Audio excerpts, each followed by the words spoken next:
Hey guys, welcome back to the garage. This is part 2 of the 66 Mustang C4 transmission overhaul. Word of warning, this is not an instructional video. This is just for my followers that are interested in rebuilding their transmission, to kind of give them the encouragement to go for it. Firmly believe if you got some mechanical abilities and a good manual and some YouTube mechanic abilities, you can do it yourself. So I got pretty fortunate here. Didn't have to have any machine work done. Didn't have to change a lot of parts. So let's go through the final inspections and get this thing ready to go back together in part 3. Appreciate you watching. Please hit that like button. Need a lot of likes, need subscribers. Needing to retire here in a few years. I don't think I'm going to make any money on YouTube, but appreciate you watching anyway.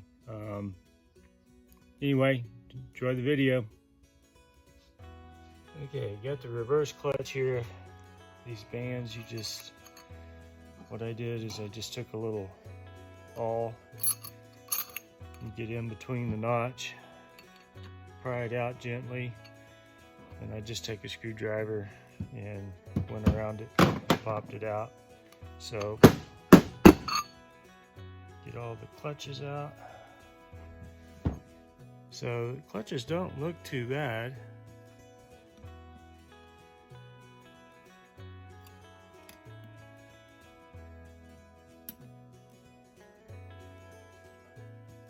So yeah, there you go.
So the outer gear of the pump, there's a mark on here.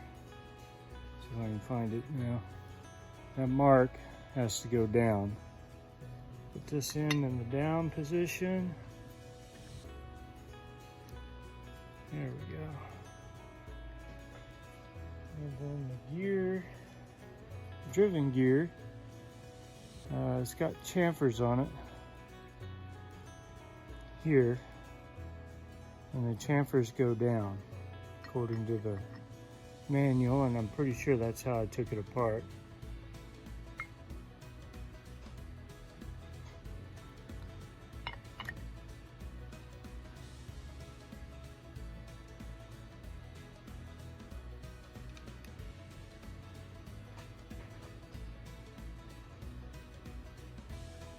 All right, I'm going to get these bolts tightened, and I'm going to get the torque spec on them.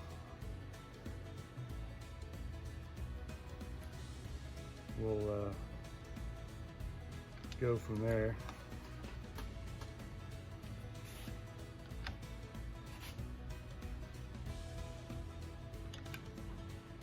To assemble the forward clutch, what I'm doing is, I took the old O-rings out, and you can tell those things are brittle. A snap. So I've already got them identified, but I broke them to get them out. So that's the old ones. New ones, of course, they're nice and limber. This was going to probably cause some problems. This is probably the biggest problem in the whole thing that I found, other than the thrust washers. So this O-ring here goes into the clutch housing. And slip it down here, push it in, get it in that groove, and then this one goes on the outer diameter of the piston.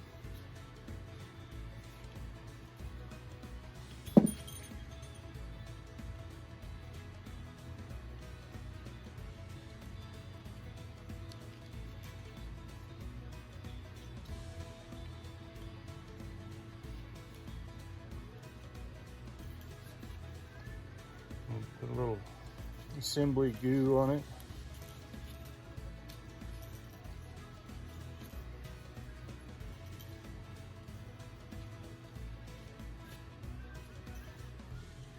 Do the same thing on the inside.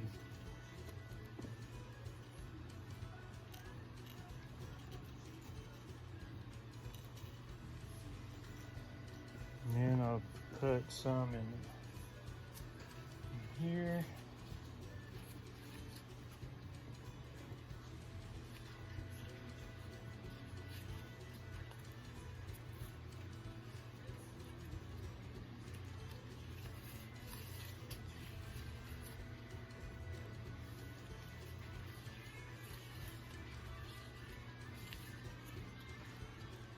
Just getting a light coat in there.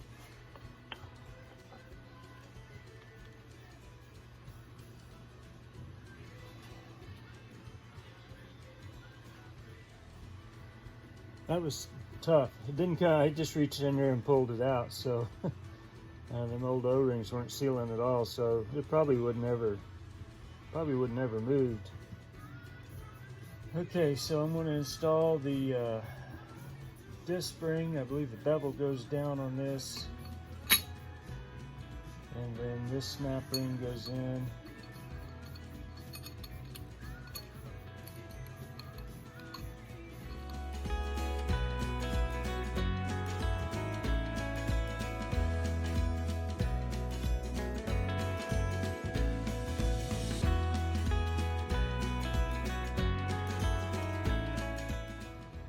Okay, so pistons in, I got the disc spring in, I got the lower retaining clip in, and second time I did this, I got confused on what I was doing here. So you put the lower pressure plate in, it's got this bevel on it, put it in. Okay, I soaked my friction disc in transmission fluid overnight.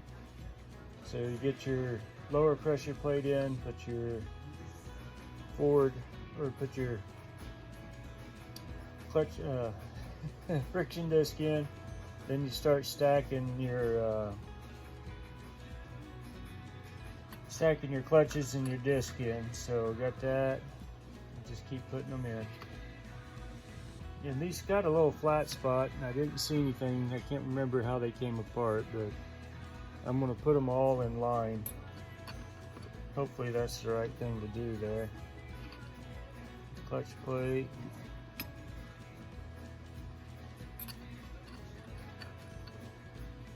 Friction. And then your pressure plate. This pressure plate's got, there's no flat spot on it, so I'll just put it in right quick. Okay. Now the snap ring goes in. Snap ring under the first landing.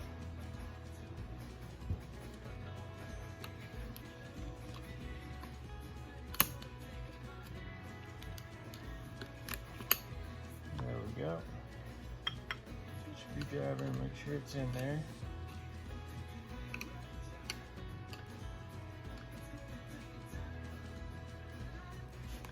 Check the clearance between the snap ring and the pressure plate and make sure I got my clearances set right.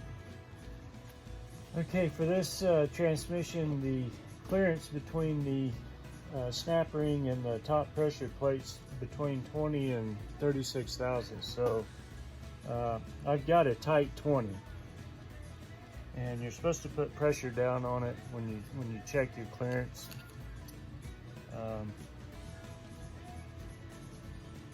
But it is a tight 20. So check it 2 or 3 places there, and I'm comfortable I got it. It's going under there. Okay, so I got everything cleaned up on this fork clutch gear assembly here. So everything's great, even the little thrust bearing in here. I didn't take the gears out, but I can see down in there and see the little bearings, and this is actual roller bearing in here. Looks really good. I'm not going to bother about taking it all apart. And a little bit down here.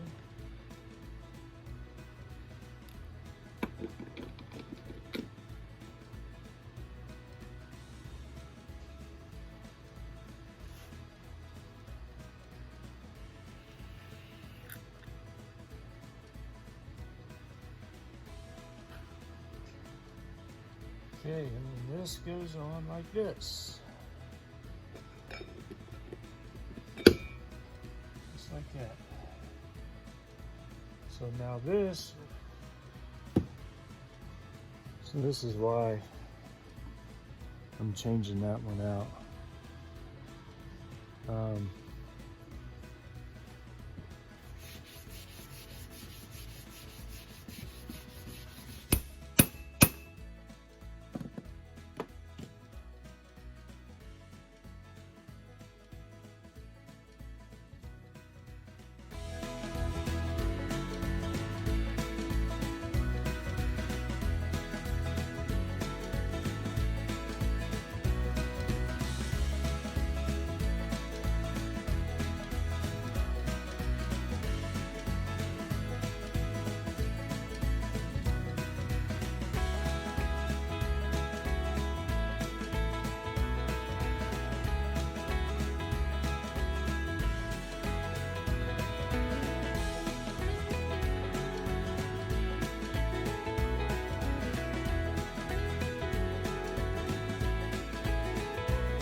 Okay, so we're going to start with the assembly of the reverse clutch drum. I think I got everything laid out here. So you got 3 steels, or drive plates they call them, or driven plates. So you put the first one in.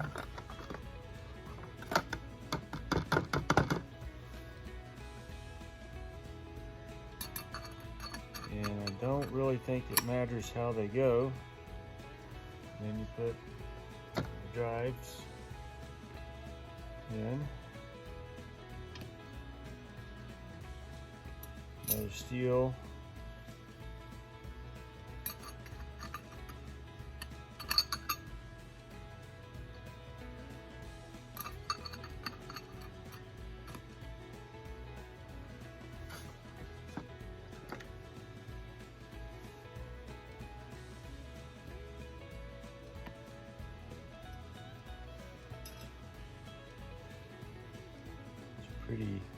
Pretty straightforward. Now that I don't know if this is right or wrong, but you got a gap here. I'm lining all the gaps up. There's one, that way they're 180 apart from each other. Not sure if that's right or wrong, but I can't find anything to tell me anything different. So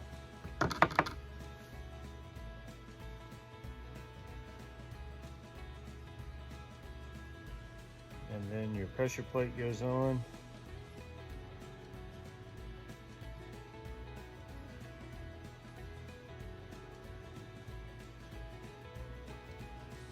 And it's got notches equally all the way around it.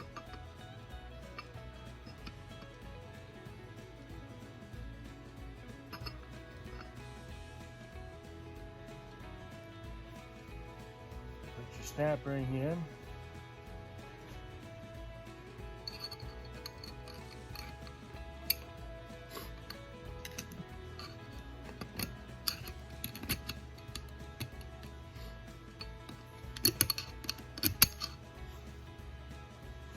Now it's in. So the clearance between the snap ring and the pressure plate is supposed to be between 50 and 60 thousandths. And I'm at 59 right now, and I've got a hell of a lot of play here, so I'm gonna have to do some research and find out how to correct that. But that's too loose. I gotta figure something out here. Okay, so I've been working on this reverse clutch drum, and the manual I'm using is the one I downloaded. What I found was in the instructions, as you're going through, it's showing the clearance on the reverse clutch drum from your pressure plate to your snap ring is between 50 and 60 thousandths. I got to thinking about it. I'm like, man, this thing was had no signs of looseness. Everything's the same size. I'm scratching my head. I mean, why is it wrong? And what I found was there's, in the specifications section of the manual, I found the actual adjustments. So for the reverse high clutch, pressure plate to snap ring clearance, they're calling in the specifications it's 0.060 to 0.080. I'm 0.069, so I was looking for something I didn't need. Anyway, there you go. Read get a book and make sure you read it thoroughly. Anyway, here we go. Going to put it back together. Keep going. Got the new tail shaft bushing in. I went with bronze because that's what my supplier had. The original one was Babbitt. It is what it is. I feel comfortable that the bronze is going to work just fine. The other thing I'm going to do while I've got this apart is I'm going to put the new seal in. Now, this red coating is supposed to be a sealant.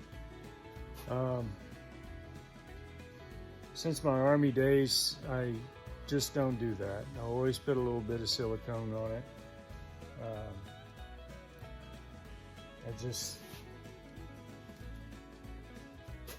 I've never had any turnbacks if I put silicone on them, so it's just kind of something I do anymore.